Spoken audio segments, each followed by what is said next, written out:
Hey guys, and welcome to the third episode of my Portuguese for Beginners series. In this lesson, I'll be introducing you to the concept of open and closed vowel sounds. Now, understanding the difference between open and closed vowels is really important in Portuguese because mixing them up can completely change the meaning of what you're trying to say. Let's take a look at some examples which will illustrate this. So the word for taste is gosto.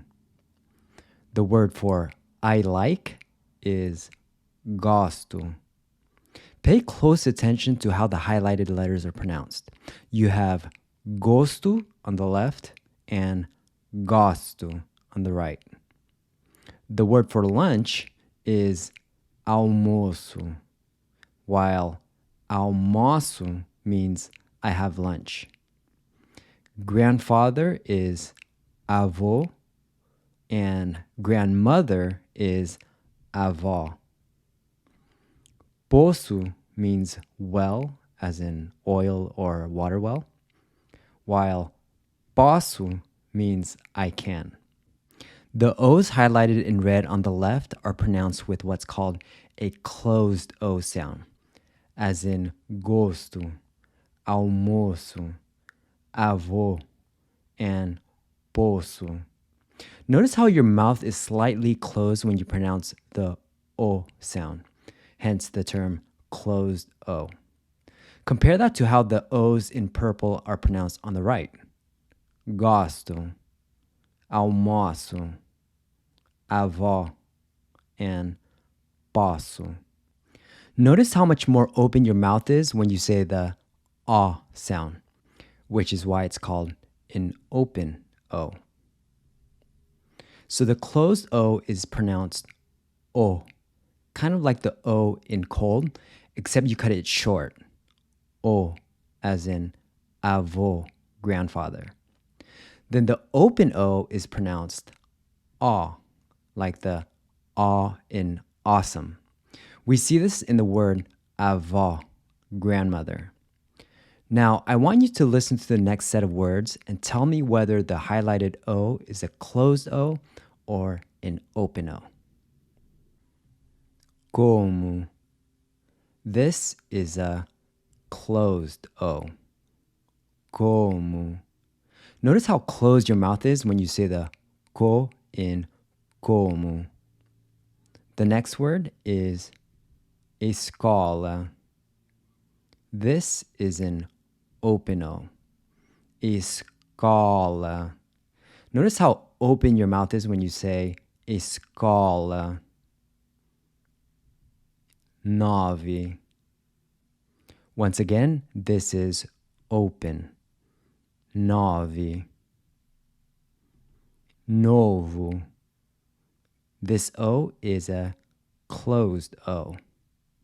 Now let's take a look at open and closed E's. The word for thirst is sede.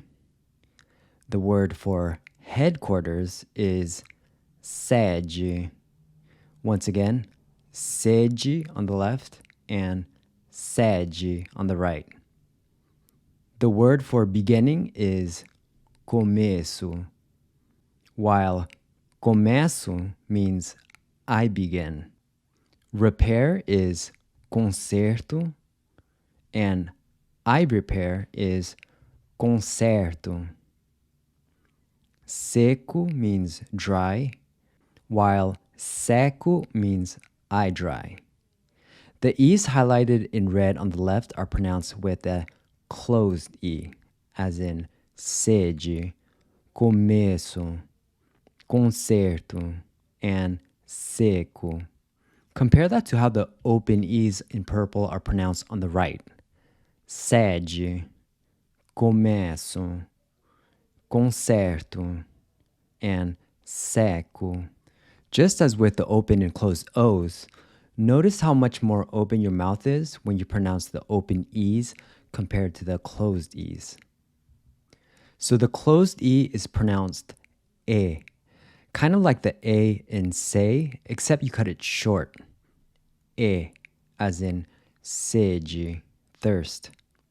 Then the open E is pronounced similar to the in air. We see this in the word sede, headquarters. Now, listen to the next set of words and see if you can tell whether the highlighted E is a closed E or an open E. Você. This is a closed E. Você. Notice how closed your mouth is when you say the se in você. The next word is pé. This is an open E. Pé. Notice how open your mouth is when you say it. Festa. Once again, this is open. Festa. Três. This E is a closed E. So you're probably asking, how do you know whether an E or O is open or closed?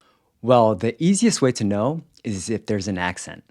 So if it's got this hat-looking accent, which is called a circumflex accent, then it's generally closed, as in você and avô, you and grandfather.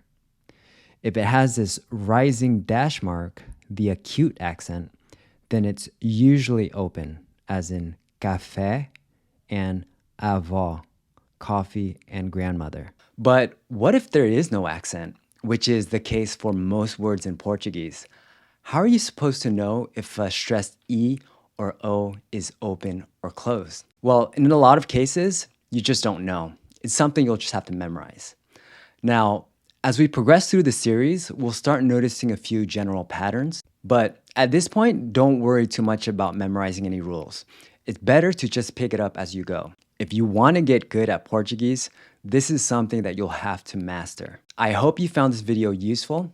If you did, remember to hit that like button, and I'll see you in the next video. Obrigado. Ciao.